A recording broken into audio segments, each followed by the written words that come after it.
Hi, my name is Martha Kaupe. I'm an ASEX certified sex therapist and supervisor. And as many of you know, I came down with COVID in early July. And so today I want to discuss a little bit what my experience of that was like, because I wrote a blog post about it, which you can see the link for. And oh my goodness, thank you guys for caring. I've never gotten so many beautiful emails and notes sent my way. And I can't even begin to tell you what a difference it makes just to feel cared about. So thank you for that. And I know that I have delayed and delayed giving you an update because I wasn't quite sure what to say. I was trying to gather my thoughts. But so today I'm going to make the rubber meet the road, suck it up, and give you a little update. First of all, I am well, as you can see. And my partner, who many people were concerned about, never ever tested positive. In fact, she had 3 negative tests. So I really don't think she got it.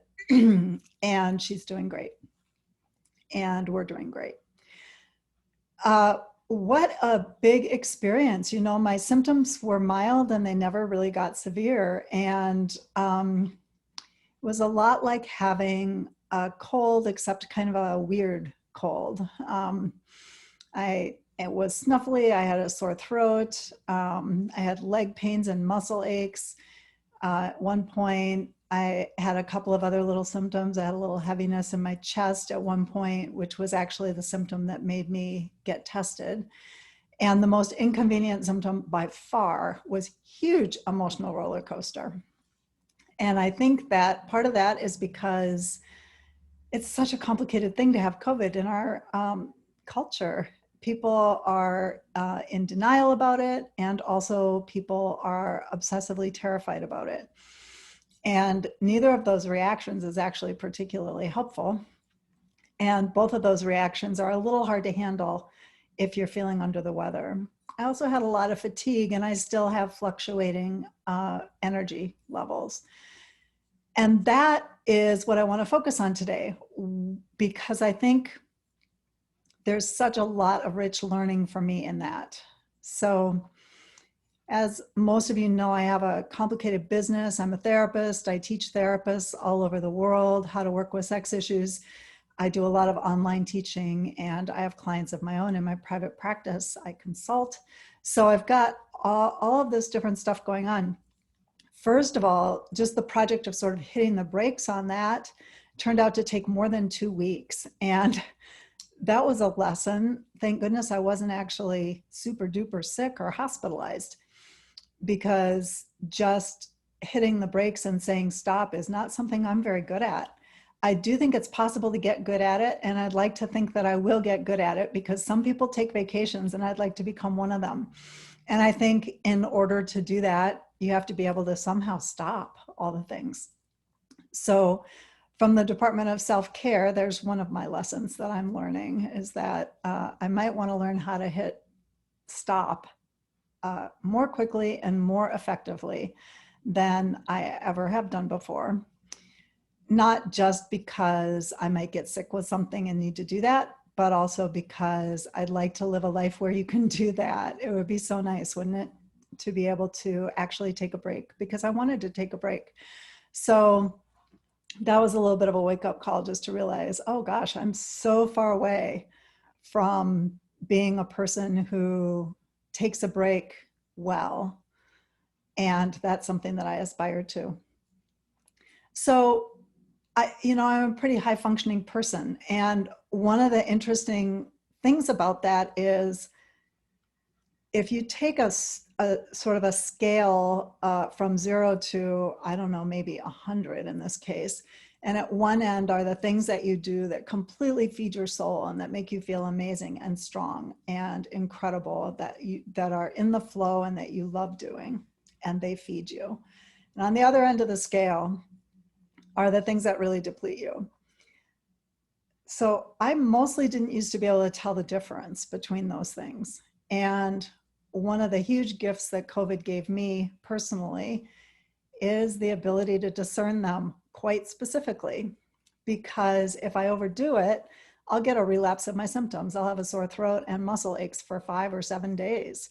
So with that level of kind of energy titration, I can really tell at the end of the day or while I'm doing an activity, like this is regenerating its own energy, or this is actually taking energy away from me.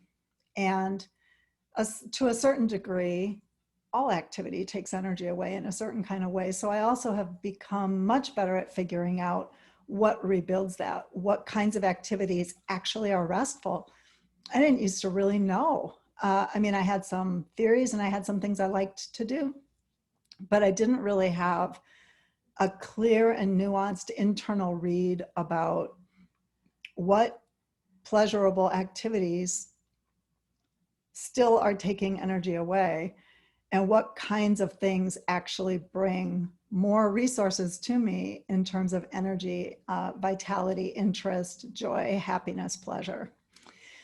So those have been the most incredible awarenesses for me. And I just have to issue a disclaimer. I understand that there are people who get way, way sicker than I got and would have a completely different experience of this. So I don't want in any way, shape, or form for this to be taken as a universal message about the COVID experience.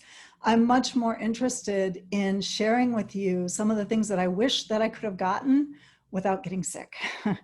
I've had opportunities to learn these lessons before, and I haven't. So, as you know, if you read my blog post, this really was an emotional regulation project for me largely.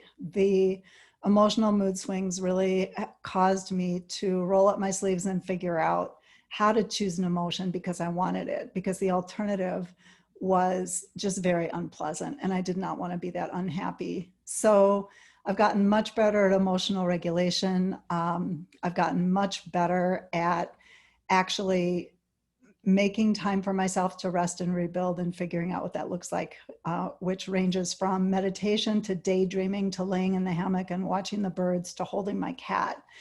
And sometimes to doing those things simultaneously with other things, but I'm much less of a multitasker than I used to be. And these are gains that I don't really plan to let go of. These are the kind of things that I think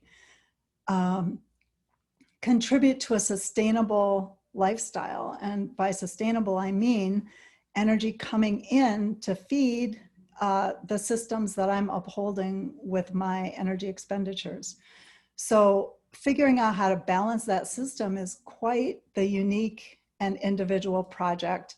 And I just wanted to do what I could to encourage you to take on that project so that you can get some of the benefits of my experience without having to actually go through my experience. All right, I will say more about this in another vlog post, some other aspect of my experience with COVID, but for now, think about self-care and see if you can parse out for yourself what really does feed you and what depletes you and what really refills the well, what's merely relaxing, and how important are those things to you? And what is the hidden cost of multitasking for you, if any? I don't know. All right. And again, thank you so much for all of the love and well wishes. And I'll talk to you soon.